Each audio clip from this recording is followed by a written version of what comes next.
Assalamualaikum warahmatullahi wabarakatuh. Selamat jumpa kembali sahabat-sahabat viewer dan subscriber channel Titah Misteri.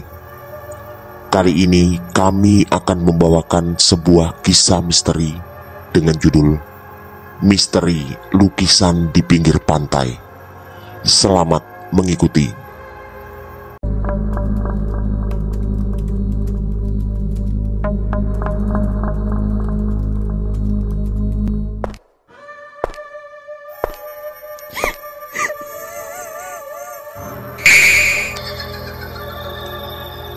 Jangan pernah mengikuti kisah ini sendirian. Cinta seringkali menemukan kekuatannya, walau terkadang harus terpisah jarak yang terlalu jauh untuk dijangkau. Surakarta 1998. Dari salah seorang teman, Andre mendengar ada seorang kolektor barang antik di sudut kota.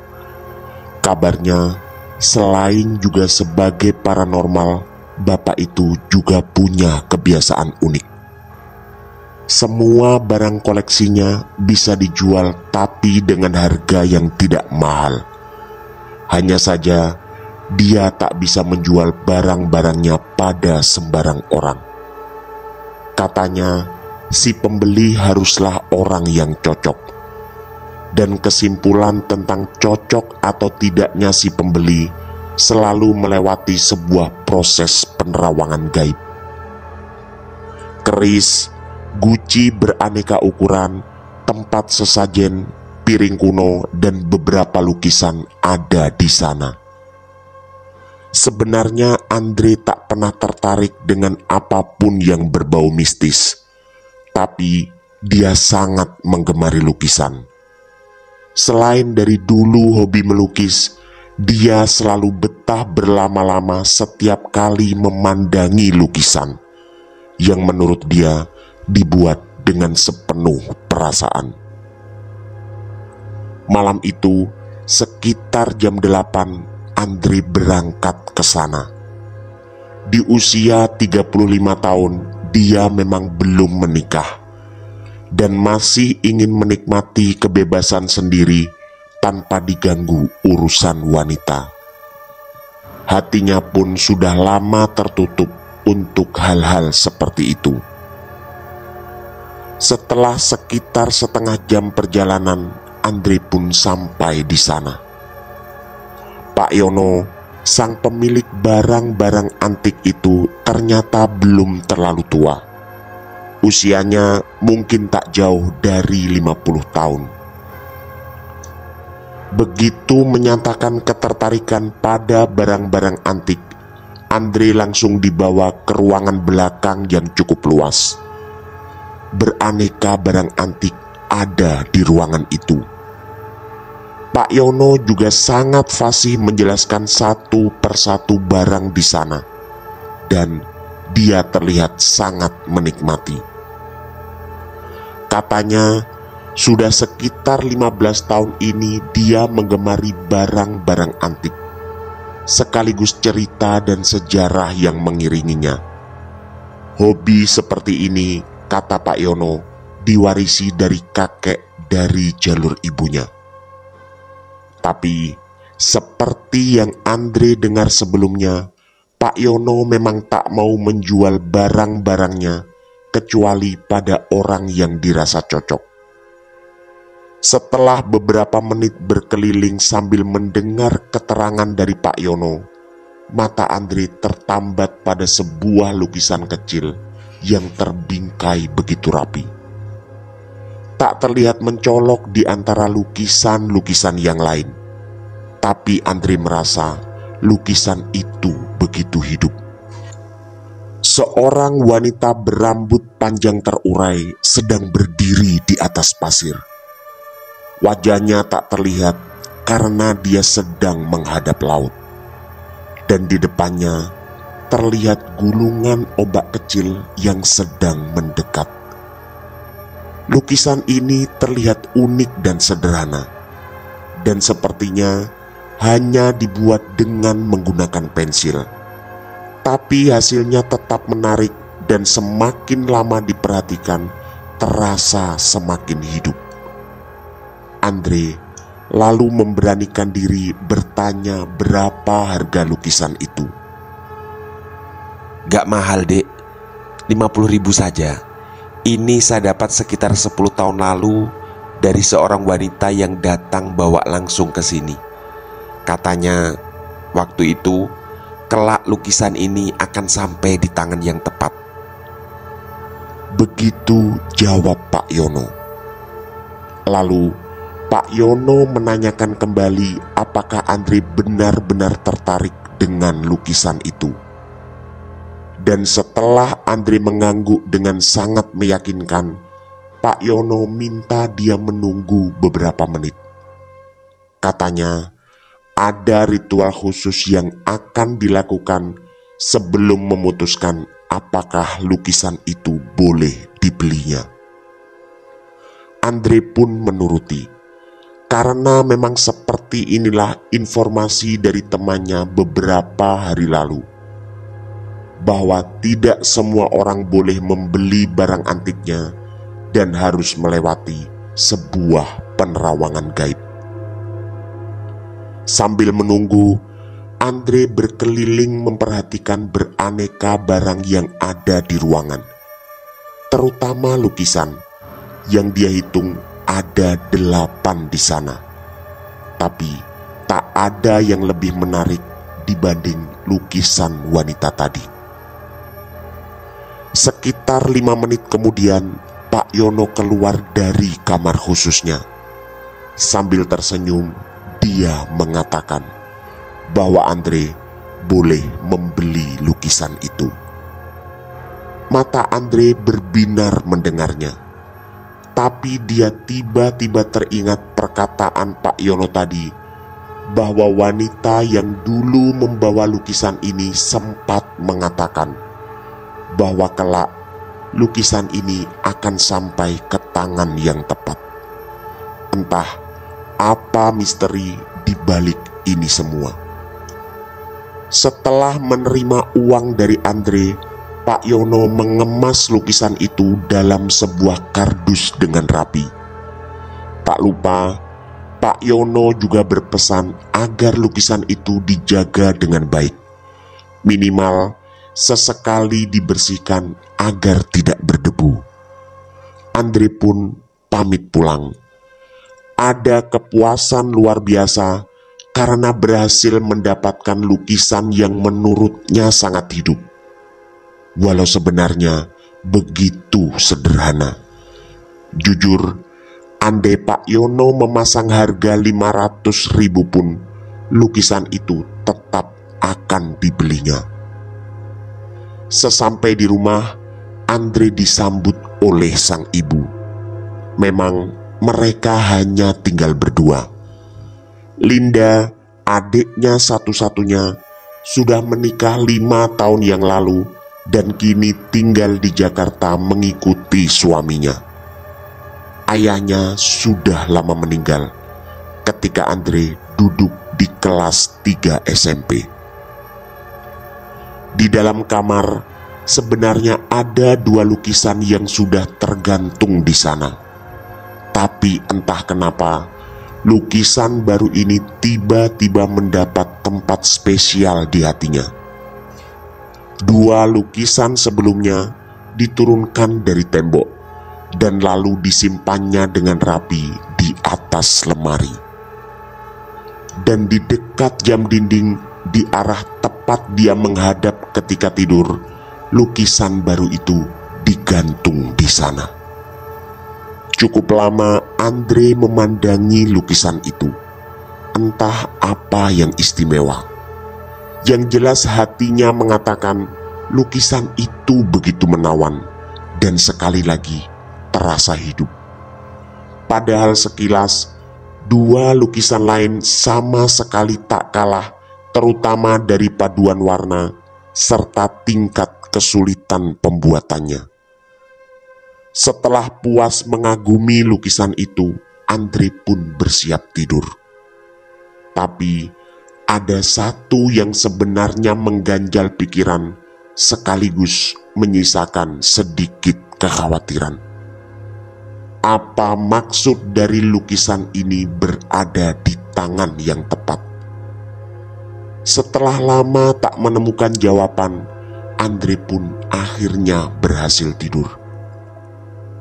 Tapi beberapa saat setelah dia tertidur, tiba-tiba terdengar suara debur ombak.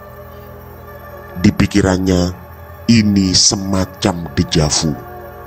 Rasanya pernah hadir dalam hidupnya suara seperti ini.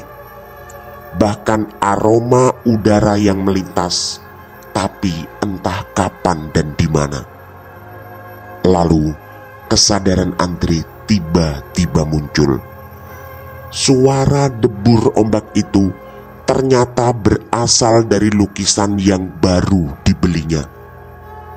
Dan setelah diperhatikan, rambut sang wanita seperti bergerak-gerak tertiup angin.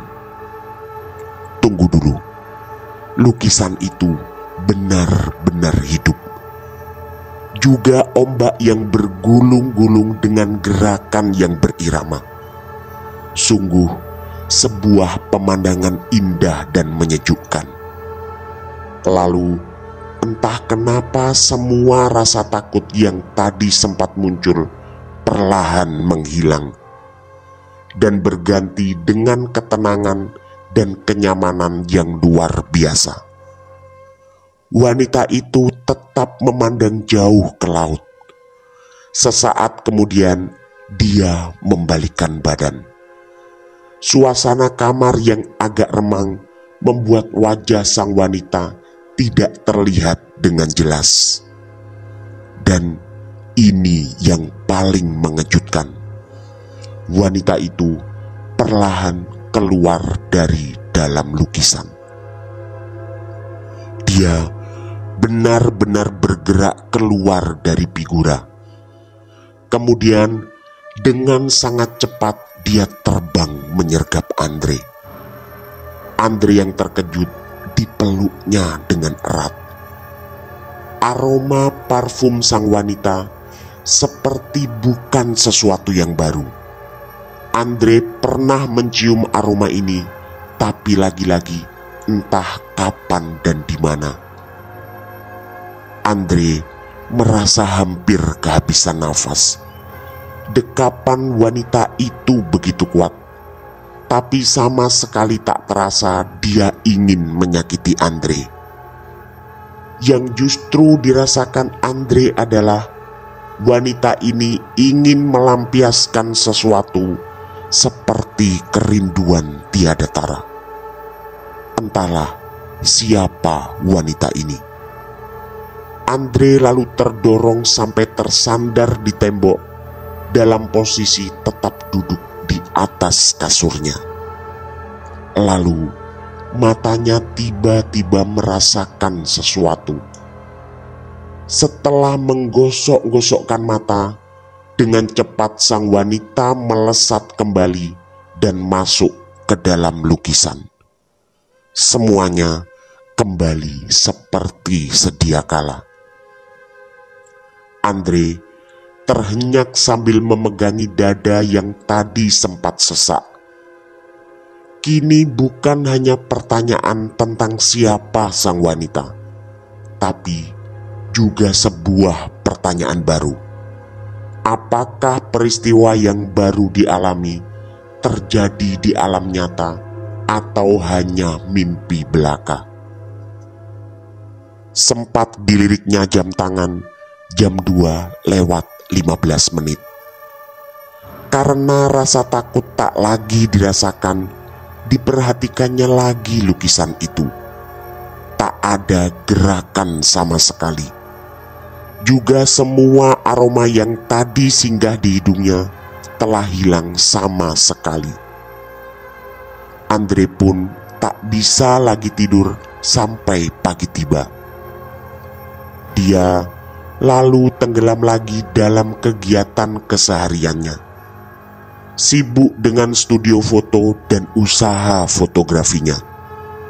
Selama 8 tahun terakhir, memang itu yang dikerjakan dan ditekuninya. Menyewa sebuah ruko di tengah kota dan menggeluti hobi fotografi yang juga jadi mata pencaharian. Kejadian tadi malam benar-benar tak bisa dilupakan. Salah satu keanehan terbesarnya adalah ada rasa nyaman yang luar biasa. Padahal peristiwa janggal itu seharusnya sangat menakutkan.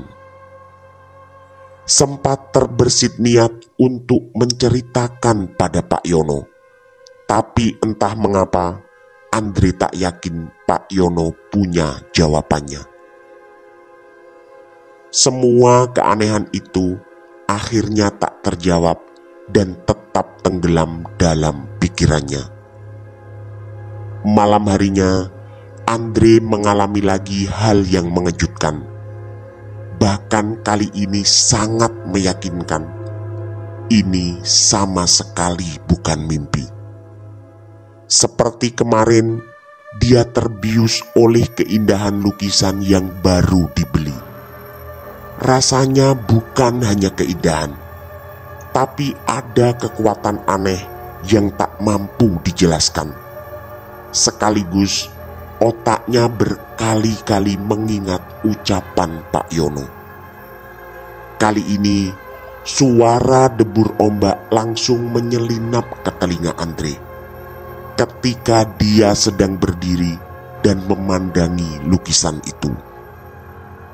Gulungan-gulungan ombak dalam lukisan perlahan berubah membesar dan berpadu indah dengan rambut sang wanita yang bergerak tertiup angin laut.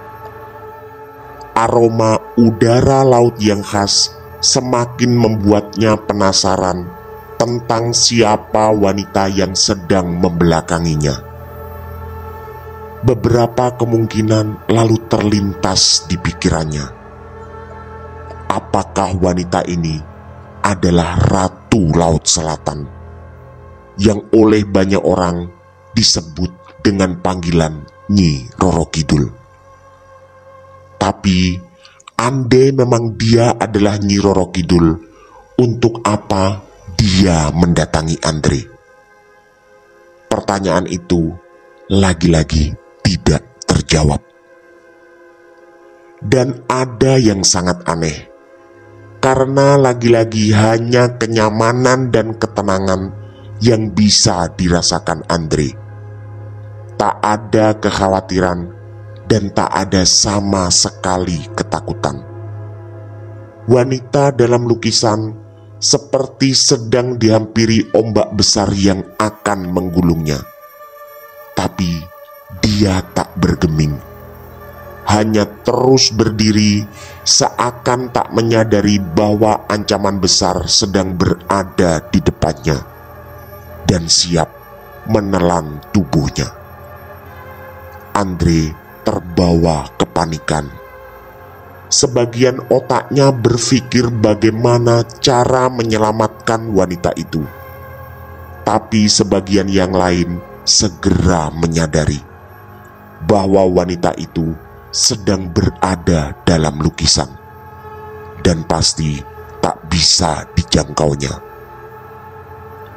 Entahlah, walau baru 2 malam, ada ikatan emosional kuat yang dia rasakan. Dan ketika ombak itu semakin dekat, sang wanita spontan membalikkan badan. Tubuh Andre segera ditabraknya. Andre pun tersungkur ke atas kasur. Si wanita yang tak jelas wajahnya menindih tubuh Andre. Ini bukan halusinasi. Baju Andre bahkan terasa ikut basah karenanya.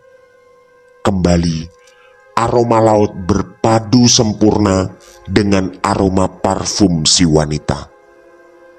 Kali ini, Andre juga memeluk erat wanita itu. Ada keinginan yang datang tiba-tiba untuk menyelamatkannya. Ketika ekor mata Andre tertuju pada lukisan di tembok, gelombang air laut perlahan kembali ke tengah. Tak lama kemudian, kondisi air laut terlihat begitu tenang. Sang wanita semakin mempererat dekapannya. Mereka seperti sepasang kekasih yang saling melepas rindu. Bahkan Andre sempat merasakan sekilas wanita itu mencium bibirnya. Lalu keluarlah kalimat merdu dari bibir sang wanita. Aku mencintaimu, Mas. Kemudian secara tiba-tiba sang wanita lenyap dan lagi-lagi kondisi lukisan kembali seperti semula. Ada seorang wanita dengan rambut terurai panjang yang sedang menghadap ke arah laut. Begitu Andre sadar, ketakutan mulai dirasakannya. Entah kemana rasa takut itu sejak tadi. Diliriknya jam tangan, sudah hampir jam 4 subuh. Berarti kejadian yang terasa sebentar itu sebenarnya berlangsung beberapa jam. Andre benar-benar tak habis pikir. Pasti ada sesuatu yang tidak beres dengan lukisan ini. Lagi-lagi, yang tertangkap di otaknya sebagai sebuah kemungkinan adalah sosok Nyi Roro Kidul. Dan cerita-cerita mengerikan tentang orang yang pernah didatanginya, yang konon sebagian dari mereka sampai terbawa ke alam gaib Laut Selatan. Untungnya tak lama setelah itu terdengarlah sayup-sayup kumandang adzan subuh, dan itu cukup membantu Andre mengurangi semua rasa takut dan ketegangan. Pagi harinya, karena takut kejadian serupa terulang, Andre memutuskan untuk mengembalikan lukisan itu pada Pak Yono. Dia merasa tak kuat lagi, sekaligus ingin memaksa Pak Yono menceritakan sejarah lukisan itu. Karena seperti yang pernah dia sampaikan, Pak Yono bukan hanya menyukai semua koleksinya, tapi sekaligus juga sejarah yang mengiringi. Sesampai di sana, Pak Yono langsung menyambutnya. Tanpa basa-basi, Andre menceritakan kejadian aneh yang dialami sejak memajang lukisan itu di tembok kamarnya. Juga rasa takut tadi malam. Walau awalnya secara ajaib, dia merasakan ketenangan dan kenyamanan yang luar biasa. Dan seperti dugaan Andre, Pak Yono sepertinya tak punya jawaban atas itu semua. Tapi begitu Pak Yono membalik lukisan itu, mata Andre menatap sebuah tulisan tangan. Dian Prameswari. Spontan Andre terduduk tersungkur di sudut ruangan Pak Yono. Ingatannya seperti tercabik kali ini. Dian Prameswari adalah nama sangat istimewa dalam hidupnya. Sekitar 10 tahun lalu, Andre menjalin hubungan dengannya. Andre sangat mencintainya dan bahkan berencana melamar Dian Prameswari. Juga sudah 2 kali Andre menemui kedua orang tua Dian yang rumahnya sekitar 10 km dari rumahnya. Tapi takdir berkata lain. Dian meninggal dunia setelah menjalani operasi kanker otak. Sebuah diagnosa berat yang memang menurut dokter sangat sulit disembuhkan. Sejak saat itu, hati Andre benar-benar tertutup oleh cinta dan segala sesuatu yang berhubungan dengan asmara. Tak ada yang bisa mengganti posisi Dian dalam hidupnya. Hal itu pula yang membuat Andre belum menikah sampai saat ini. Pak Yono yang terkejut lalu perlahan bertanya pada Andre setelah menyodorkan segelas air putih padanya. Dan Andre pun dengan jujur mengakui semuanya. Bahwa nama yang tertera di balik lukisan itu adalah nama almarhum pacarnya. Pak Yono lalu terdiam dan tatapannya menerawang sangat jauh. Dia kemudian berusaha mengingat sesuatu dan sesaat setelahnya menceritakan kejadian ketika ada seorang wanita menyerahkan lukisan itu padanya. Kata Pak Yono, wanita itu tak mau ketika lukisannya mau dibeli. Dia hanya mengatakan bahwa kelak lukisan ini akan sampai di tangan yang tepat. Pak Yono juga mengaku lukisan ini adalah salah satu barang paling aneh di antara koleksinya. Dan selama 10 tahun ini, dia memang menunggu bukti dari ucapan si wanita. Pada Andre, Pak Yono mengaku tak kenal sama sekali dengannya, karena dia langsung nyelonong pergi setelah memberikan lukisan pada Pak Yono. Di sini Andre teringat bahwa salah satu yang mengawali kedekatannya dengan Dian adalah pertemuan di salah satu pameran lukisan di Jogja. Dian mengaku sebagai pelukis amatir yang sedang belajar mengembangkan bakatnya. Dan setelah obrolan itu, mereka merasa saling cocok dan akhirnya berpacaran. Air mata Andre terus berderai, mengenang momen kebersamaan dengan Dian yang hanya berlangsung sekitar 3 bulan. Waktu sesingkat itu sudah cukup membuat Andre memutuskan arah cinta sejatinya. Walau akhirnya mereka harus terpisah oleh kematian. Akhirnya Pak Yono tidak bersedia menerima lukisan itu. Katanya, semua misteri selama 10 tahun ini sudah terjawab. Dan Andre lah orang yang tepat yang dimaksud oleh si wanita pengantar lukisan. Walau Pak Yono juga tidak bisa memastikan apakah wanita itu adalah Dian. Dan saran dari Pak Yono, Andre membawa pulang lukisan itu. Andre pun terpaksa setuju. Tapi begitu keluar dari rumah Pak Yono, tiba-tiba pikirannya berubah. Hati kecilnya menuntun untuk mengantar lukisan itu pada Pak Hendro, ayah dari almarhum Dian. Andre pun berangkat ke sana bersama derayan air mata yang belum bisa terhenti. Ingatannya masih sangat kuat tentang lokasi rumah Pak Hendro, termasuk gang kecil yang menuju rumahnya. Sesampai di sana, Pak Hendro langsung memeluk Andre.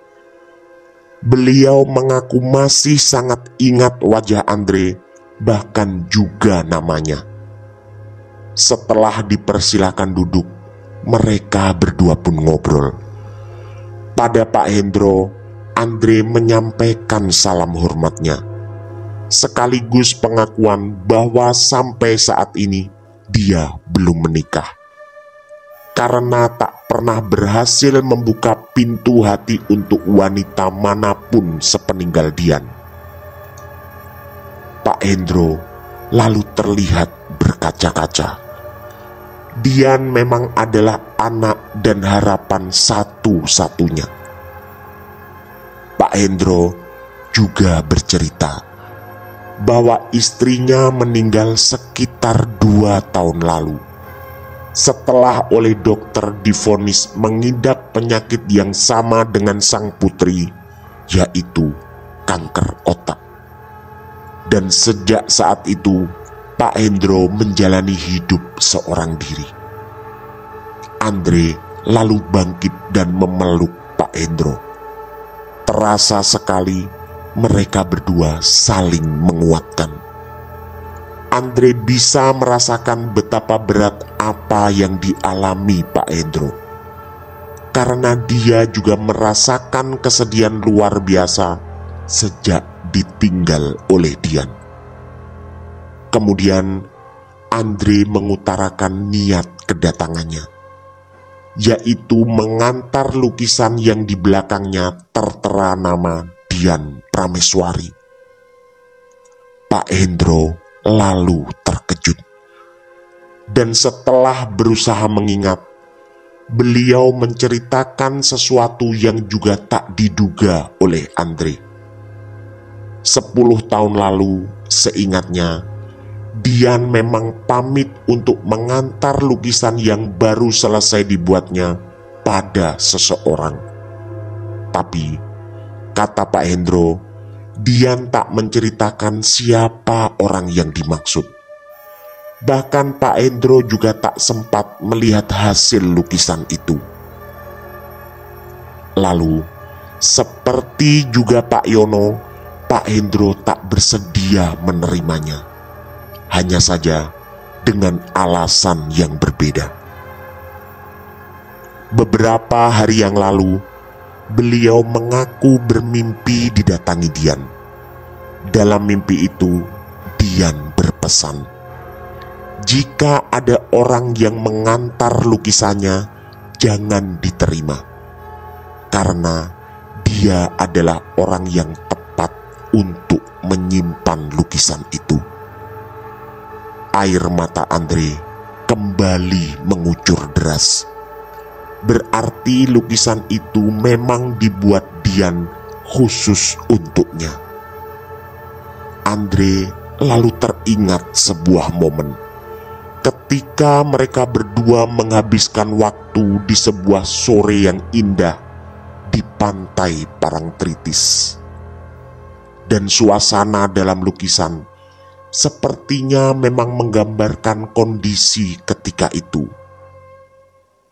Suasana seperti itu pula yang 2 malam ini dirasakan Andre, termasuk aroma udara laut dan juga aroma parfum Dian, yang 2 malam ini membuatnya merasakan dejavu yang entah kapan dan di mana. Dian dengan rambut terurai panjang memandang laut dengan ombak-ombak kecil yang bergulung. Bagi Andre, jawaban atas semua ini telah ditemukan. Setelah pertemuan haru itu, Andre pun pamit pulang dengan membawa kembali lukisan Dian. Hatinya merasa lebih siap. Bahkan Andre harus mengalami kejadian lagi seperti 2 malam terakhir. Ada rasa cinta yang menggebu yang kembali muncul di hatinya. Mungkin ini adalah semacam nostalgia 2 alam yang berbeda. Tamat. Demikian kisah misteri dari kami, misteri lukisan di pinggir pantai. Semoga kisah-kisah kami cukup menghibur dan menemani sahabat-sahabat semua. Mohon maaf apabila terdapat kesalahan dalam pemilihan atau penuturan kata. Kami dari tim Tita Misteri mengucapkan terima kasih. Dan wassalamualaikum warahmatullahi wabarakatuh. pesan saya, jangan bercermin sendirian di tengah malam. Sampai jumpa.